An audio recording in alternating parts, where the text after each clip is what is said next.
I'm Rusty with FCP Aero, and today I'm going to show you guys how to replace your front wheel bearings on your Mk8 Golf R.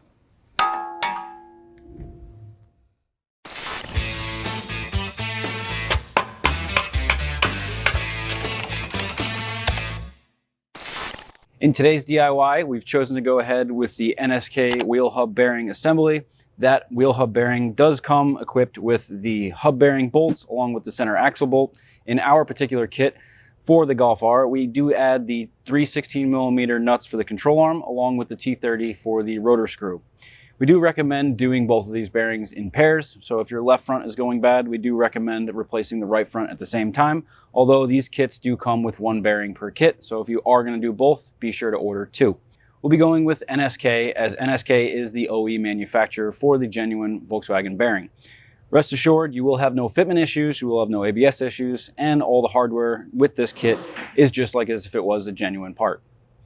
There is not typically a service interval for the wheel bearings. Our vehicle's got about 30,000 miles on it. We're replacing them just for this DIY. However, about 60,000 miles, you may be experiencing some humming noises, maybe even some looseness in the wheel hub when shaking the vehicle down with it in the air, or you could even be experiencing an ABS light from the tone ring that may have cracked on the backside of the bearing. Some symptoms you may be experiencing if you are considering replacing your wheel bearing is you may have a little bit of slop or play when shaking the wheel down top and bottom. That could actually be the wheel bearing. However, you may want to do a little bit more diving in and figure out if it's a ball joint or a tie rod that's causing that looseness. You could also have an ABS light that's on, and my favorite line in a used car ad is all ABS sensors are replaced except the ABS light is still on. You may actually have a bad tone ring, and by that I mean this magnetic strip on the back here. If there's a crack or any debris on that strip, you're going to interrupt the ABS sensor's ability to read. Our Golf R behind me has about 30,000 miles on it. Now, these bearings aren't bad. We don't have any ABS lights and there is no slop, but we're just replacing them for this DIY.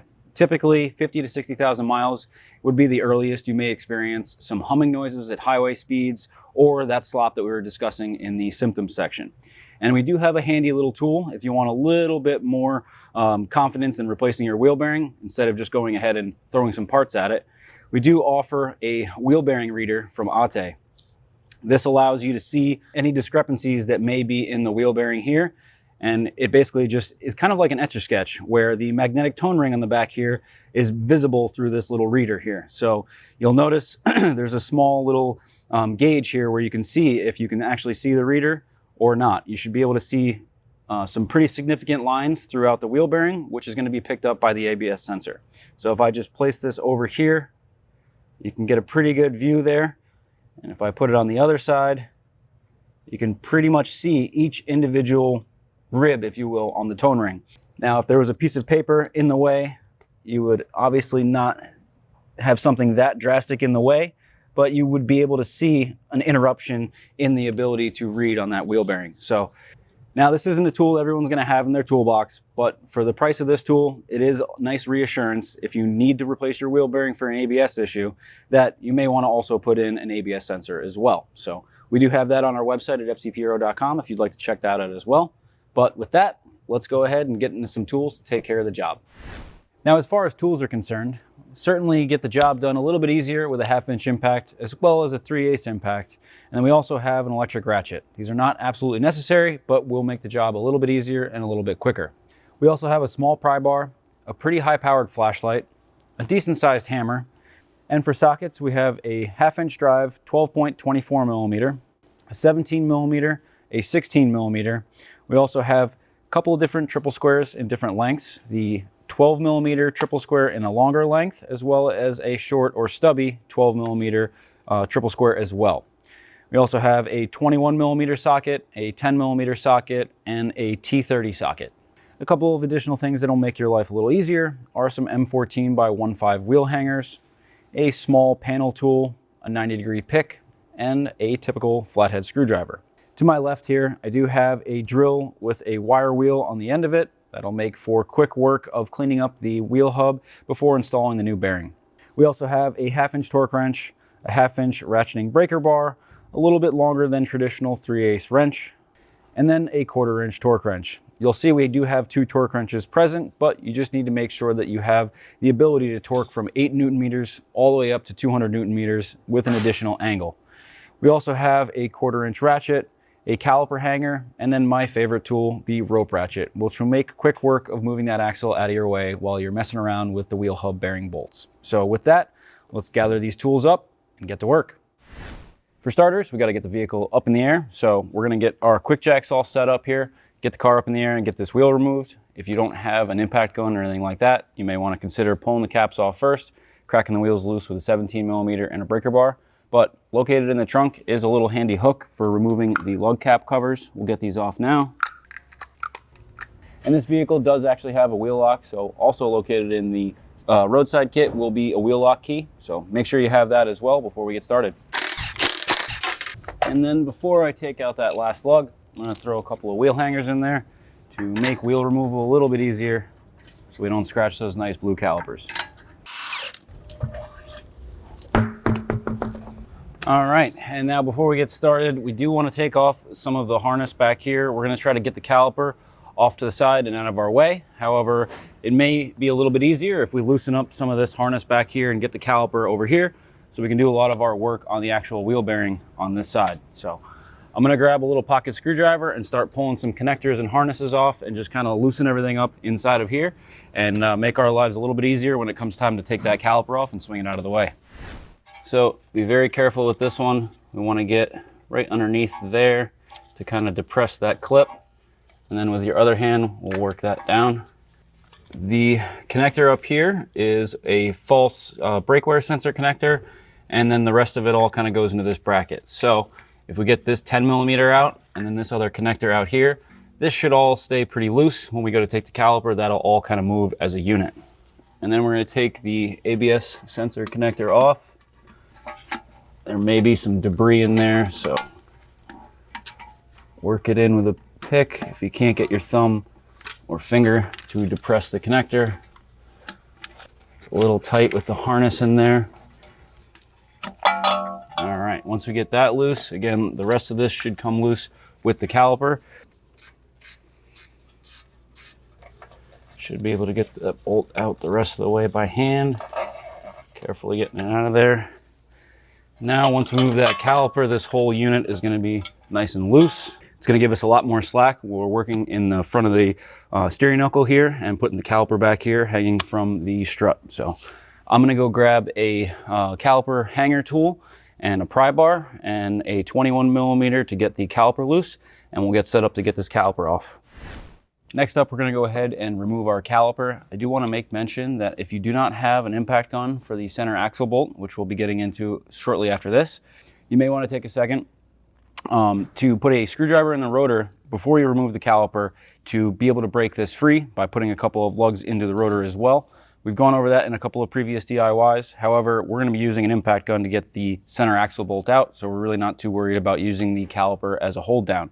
So if you're able to do that, follow along here.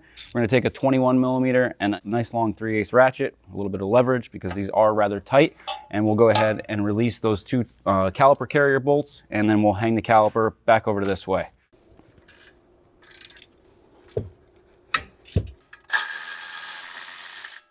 Now, once you've got the caliper loosened up, we've obviously just done the front brakes on this car, so we don't have a large lip on the edge of the rotor. If you do and you're having a little bit of difficulty pulling that caliper off, you can take a pry bar or a large screwdriver, pulling the caliper a little bit back and moving the pads away from the rotor to clear that lip. But again, we just did the pads, so it's a little bit easier for us. I've already got the caliper hanger up here, and I just want to get this up and out of our way. There we go. All right, next up, we're going to go ahead, get this rotor off, and then we'll get back to working on that actual part of the job. Before we take the rotor off, I'm going to grab the wheel hangers again. That way we don't drop this nice brand new rotor. And then we're going to take a T30, loosen up the rotor screw here, and we'll get this out of our way. Now, as I was saying before, if you don't have a nice, powerful impact gun, you may want to go about removing this axle bolt a little bit differently, whether it was the trick that I was discussing with the caliper and a screwdriver in there, or even putting the wheel back on with the center cap removed, using a 24 and a breaker bar. That is probably your best course of action. And that's how we're going to actually torque this up, because you're not able to torque this until the vehicle is back on the ground, because the torque spec is quite large. So with a 24mm 12 point, as this is not a traditional 6-point socket. We're gonna go ahead and remove this. Now with a 16mm, we are gonna want a fairly deep socket. I've got a semi-deep, but we are gonna wanna have a socket large enough to clear the studs. You can certainly get away with an open-end wrench as well. We're gonna get these out of our way. I'm gonna crack them all loose and go back with a ratchet. So before we move this control arm down and away from that ball joint, we don't want to put any stress on the level sensor. So we're going to take these two rivets out in order to get to the 10mm stud here, holding the level sensor into the control arm. So with a small pocket screwdriver, we're going to work both sides of these clips out. Be aware that they're definitely going to be stuck in there just by the nature of where these control arms sit.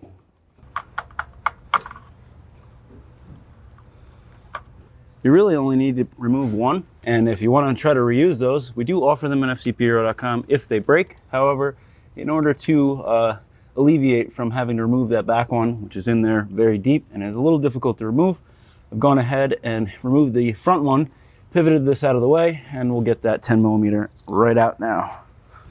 You may need to put a hand on the back side of it to keep it from coming out of its little detent. Once you get the nut off, you just kind of put it up out of the way, and we will kick it off the control arm.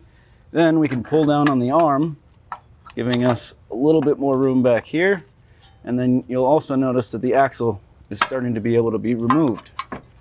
So I'll get this stuff out of here, and we'll catch you guys back up at the wheel hub.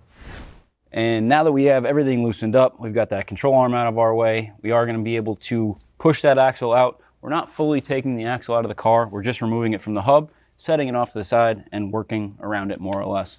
So you may have to pull the hub out a little bit, and you should be able to push that axle out at the same time. There it is. So making sure that you don't overextend the axle and releasing that inner joint. Really want to make sure that we secure this. So I do have a little rope ratchet here. Just for a little added security, I'm going to put the axle kind of up here while I'm working in this area. It is going to be a little bit tight, but I want to make sure that that axle doesn't have a chance to fall out. So while we're working on the top bolt, I'm just going to wrap this around here. And then when we're working on the bottom bolt, I'll pull this up out of the way and we'll get that a little bit more room. So I'm just going to have a little tension on that. That way that doesn't have a chance to come out. And we're going to be working on this bolt, and there's one more in the back. You can see here that these bolts are exposed to the elements just on the very end. So it wouldn't be a bad idea to use a little bit of penetrant oil and give yourself a chance to have some of that rust be removed. Obviously this car does not have very much corrosion. It's only a few years old. So we're not going to be really too worried about some of the corrosion in there. However, as these vehicles age, I have seen the ends of those bolts become very crusted to the point where it actually becomes difficult to remove. So another thing you can do is a little bit of a wire brush ends of the bolts here, but I think we'll be all right on this particular vehicle. I'll just put a little bit of penetrant oil on the ends of them to make it easier once they start working their way through the hub. And while that gets set up there, I'm going to grab the triple square that we're going to need. You may find it helpful to have some stubby ones as well as some longer ones. Again, that top one is a little bit recessed inside this wheel housing, so keep that in mind. It may be helpful to have a couple of different lengths on hand.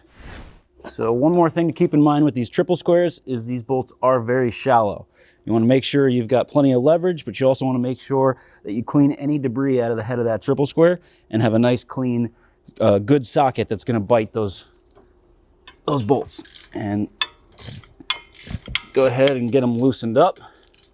And then for the top bolt, we are going to use a little bit longer triple square. You certainly could get away with a short extension. Even with that one, the head of the ratchet does start to hit the strut here. So you really want to make sure that we're firmly seated in place so you don't strip the head of that triple square. Once we get them all loosened up, I'm just going to go back with the electric ratchet. And obviously this one's stuck in there a little bit. Certainly give it a couple of whacks with the hammer. If yours is significantly stuck, you may even want to insert one of the bolts back in here. Put a punch in the center of the triple square and give it a couple of whacks with the hammer. That'll force it through the threads to be removed. That way you're not taking the risk of whacking the side of the aluminum knuckle with a hammer or anything like that. But there's not too much corrosion here, so I think a couple of taps on the hub will get it right out.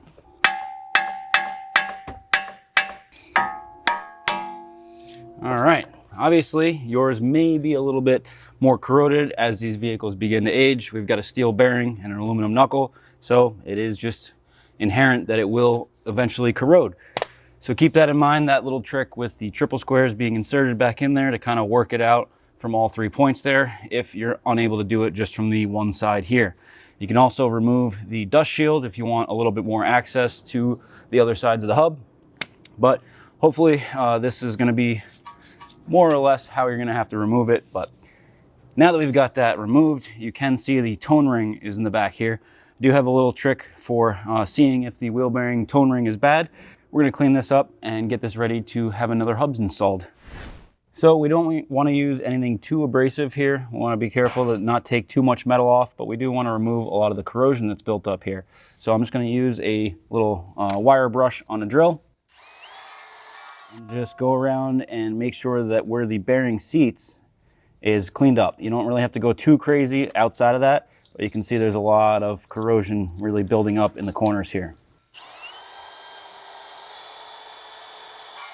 But once you have this all cleaned up, we're ready to get our new wheel hub and new hardware and get this ready to go and get installed.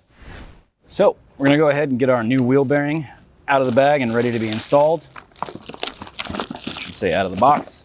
And within the box, you'll have a new axle bolt, as well as some new hub bearing hardware.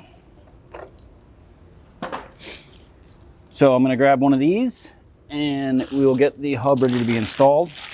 We're just going to snug these in just by hand before we go in and torque them all to spec. So if you cleaned up the steering knuckle nicely, you should be able to have plenty of play in there to line up the bolts, and we'll get them started. Once we have all the triple squares started in the wheel hub, we're going to grab a torque wrench and torque all of the 12mm triple squares to 90 Newton meters plus 90 degrees. I'm going to go ahead and do them all to 90, and then we're going to go back and do the 90 degrees after that. Now, if you don't have a fancy digital angle torque wrench, you can certainly do a mark on the bolt and just make sure you do a quarter turn. All right, now we're gonna get the axle fitted back into the wheel hub, and we did have the axle held up by this little ratchet rope here, so I'm gonna get that out of our way. And we're just gonna put the axle back into the wheel hub. You may need another hand on the wheel hub to make sure it splines in there correctly.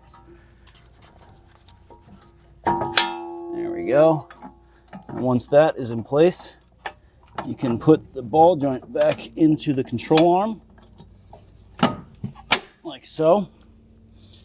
And once you get the ball joint in the control arm, in the kit that we've specially made for this vehicle here at SCP Aero, we do have 3 new control arm nuts that we're going to be installing on the ball joint studs.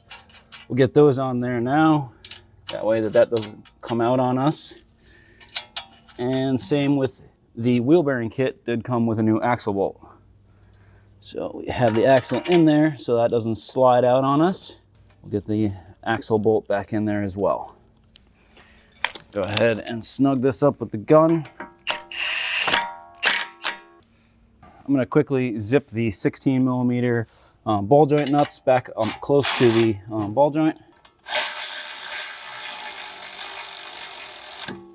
Now for the lower ball joint, we are going to be torquing the 16mm nuts to 40 Newton meters plus 90 degrees.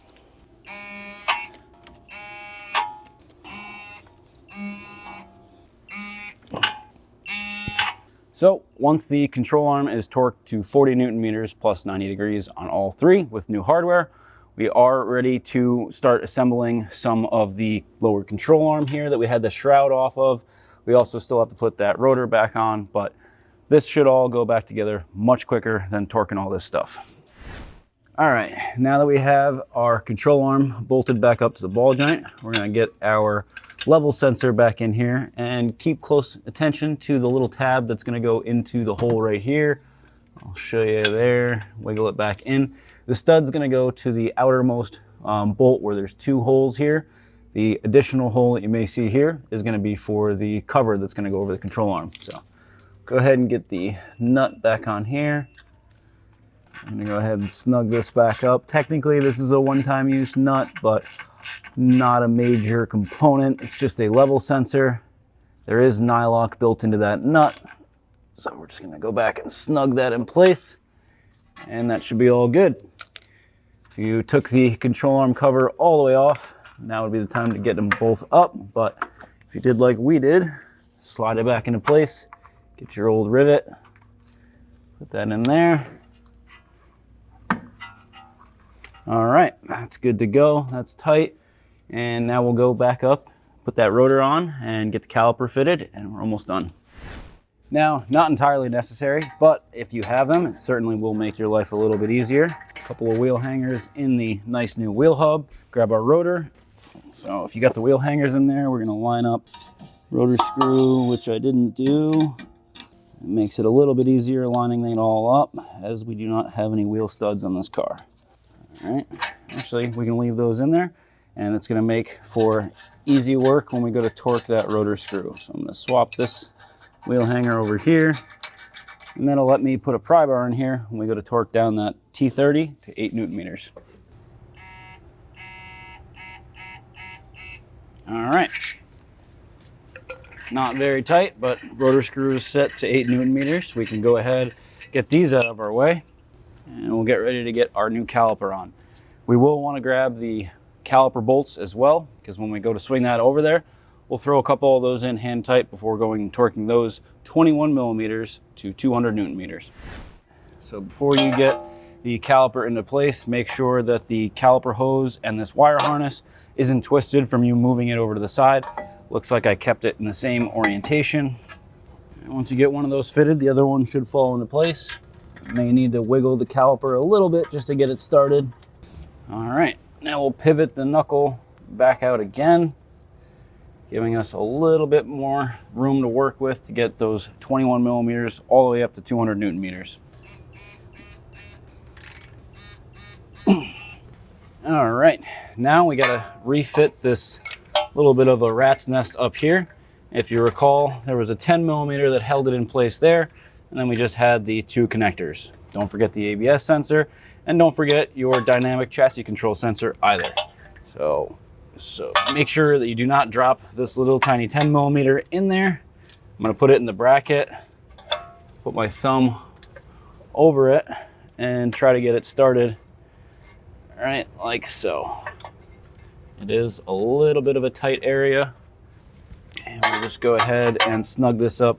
Keep in mind that there is a little detent in which this will sit into the knuckle and kind of keep it in place.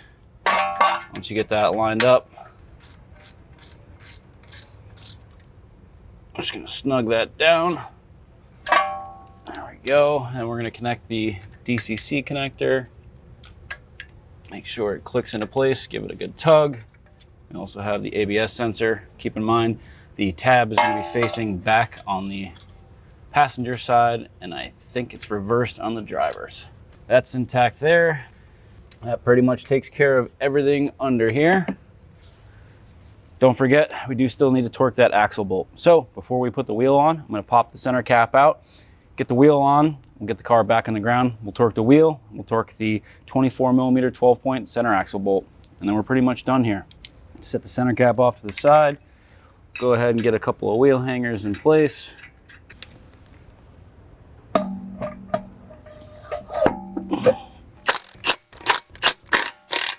We'll start with the first sequence of torque on the center axle bolt is 200 Newton meters. About 203. And then we're gonna switch over to an angle, and we're gonna do a final 90 degrees after that. Once you've reached the 200 Newton meters plus 90 degrees on the center axle bolt, we're gonna go ahead and put our center cap back in, get ready to torque our wheels. Use a 17 millimeter and get these wheels torqued up to 140 Newton meters.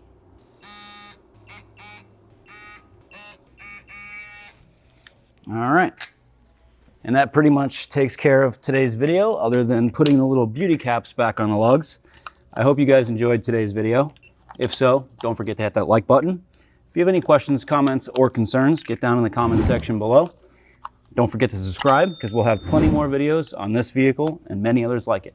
Thank you guys so much for watching. Catch you guys on the next one.